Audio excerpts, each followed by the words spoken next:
Vertical investment. It's something that a lot of individuals actually hear about, but not necessarily understand when or why it's worth it. So with that being said, let's talk about when it's worthwhile to invest in characters more vertically as opposed to horizontally. And this is what I mean and what I want to clarify. Vertical investment means you're heavily investing into one single character. For Raiden example, that could be going for her C2, her C3, her weapon.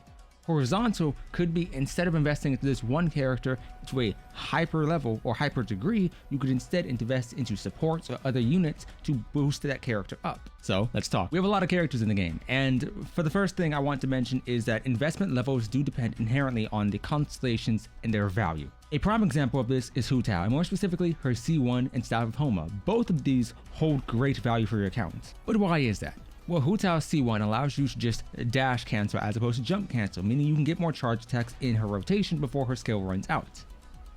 Staff of Homa is the only weapon that really synergizes with her to this degree, giving her HP, attack based on HP, attack when she's lower on HP, and then crit damage. Even though the attack can theoretically be oversaturated because you get so much of it and she converts her HP into attack, it's still a great weapon for a vast majority of characters, even Zhongli, who does the exact same thing. So in this instance, the vertical investment on Hu Tao actually pays off, especially early on, because you get a 20 to 15% damage increase from Staff of Homa, and then the exact same thing from her C1. Everything else beyond that isn't really worth it. What about a prime example of a character who isn't worth it? Well, let's use Joy Mia or even Albedo as an example. Joy Mia's C1 isn't really good. Her C2 is about, I think, a 15 to 20% damage increase. But why is this an issue? Well, none of these are on par with the likes of a Hu Tao constellation or a Raiden constellation. At C2 to C3, Raiden's damage in total almost doubles. This means that instead of going for Engulfing Lightning, you can instead go for Constellations and get much more value out of them. So instead, what you're prioritizing when you want to vertically invest into a character and which ones are worthwhile is the value the Constellations either hold for the character themselves or your team. Nahida is a perfect example of this. C2 provides you with more damage for certain teams or defense decrease for other teams. But in Nahida's case, the question is, well, why is this worth it? Or is it worth it if you don't use Dendro teams? Well, she can be slotted anywhere. Realistically speaking, if you want to instead go for C2 Nahida instead of C2 Raiden, even though you're not getting 60% defense ignore and you're getting a defense decrease, it still helps out Raiden's damage tremendously. In fact, this helps out both Raiden and Yai. And comparatively speaking, Yai's C6 is a 30% defense ignore, whereas Nahida's C2 is a 30% defense decrease. So it technically saves you value and saves you money or premium gems long term. And the concept of vertical investment realistically comes from the idea that instead of getting a roster of units that you can and may use at some point in time eventually, you can instead prioritize a select few. Maybe your Electro DPS is Raiden, your Cryo is Ganyu, your Hydro is Yelan or maybe Farina, and then your Pyro is Lenny. And once you get these select elements, you, instead of investing in a wide variety of characters to help them out, you hyper invest into them only, getting their signature, getting their constellation, to the extent to where these individuals alone can carry you. The benefit of this is these characters hold much more value long term. The problem I think a lot of individuals are facing right now is that, let's say hypothetically, you love a character like Ganyu. Ganyu is great, but the downside is at C0, and at R1 or even R0 if you don't have her Amos or whatever her best bow is depending on the team combo you're using, she's going to pale in comparison to the likes of a Dendro oriented team or a Aggravates Hyper Bloom team. And this does mean that the characters you like and love may instead be phased out as damage ceilings and floors increase. So instead, a good way to mitigate that is to hyper invest into a unit. Take a unit you like, get them constellations because the constellations generally improve them, or go for a weapon that's good on them. Hypothetically speaking, Aqua Simulacra is great. It may not be a dramatic damage increase, but it's a good one, especially depending on the team comp you're using. What are some other prime examples? Neuvillette. Neuvillette gets wonderful value out of every constellation he gets. The same thing can be said for Farina. Why is that? It's because Farina as a character does more things as it supports with constellations, and she's much easier to reach her max potential as it supports with those constellations. You don't want to go into a situation where you're looking at characters and you're like, well, I use somebody like Kokomi every now and again, and I want to invest into her. Because even though you can love the character, you don't get more value from Kokomi's constellations because a lot of them are either A, damage oriented, or B, healing oriented. You aren't getting much damage out of Kokomi to begin with, and her healing is already enough to where you don't need more healing in a cons.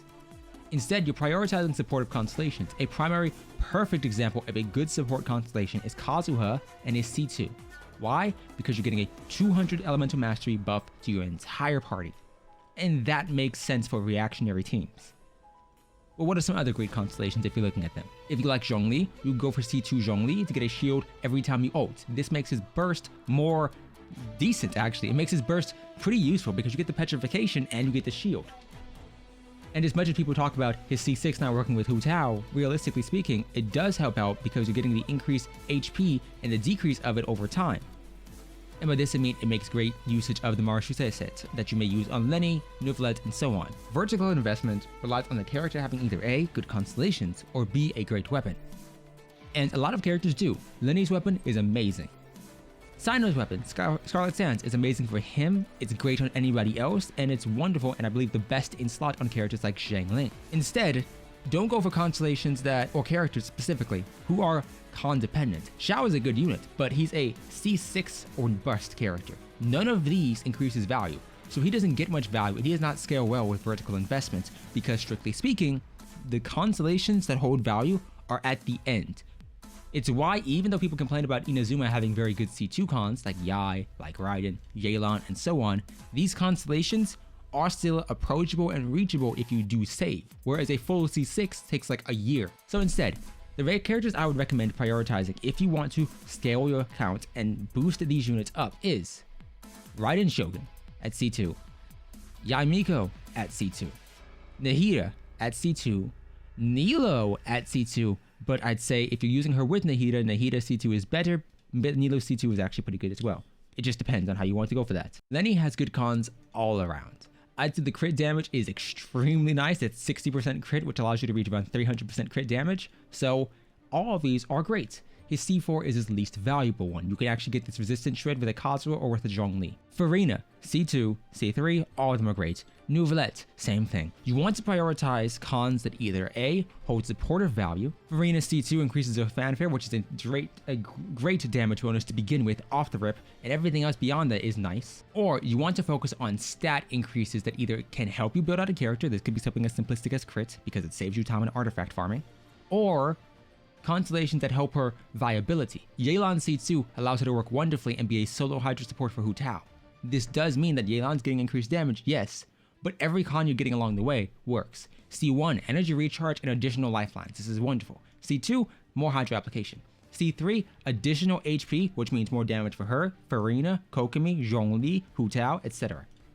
And then C6 is essentially just her dealing an elemental burst's worth of damage in an instant. So you want to look at the characters you have, the characters you want, and prioritize the constellations that hold the most value. And if you want to get a quick analysis of this, Kaching Mains has that all available to you. As a quick aside, weapon banners are occasionally worth it. Just keep in mind you only want to go with ones for good weapons. An example could be Navia's weapon banner right now is the Axe and Mistsplitter. Mistsplitter is great, don't get me wrong, but the Axe itself, Verdict, isn't necessarily that valuable. The crit rate is nice, and the attack increase is nice, but the passive effect requires you to get an elemental shield specifically crystallized, and no one is doing that, and it only affects your elemental skill.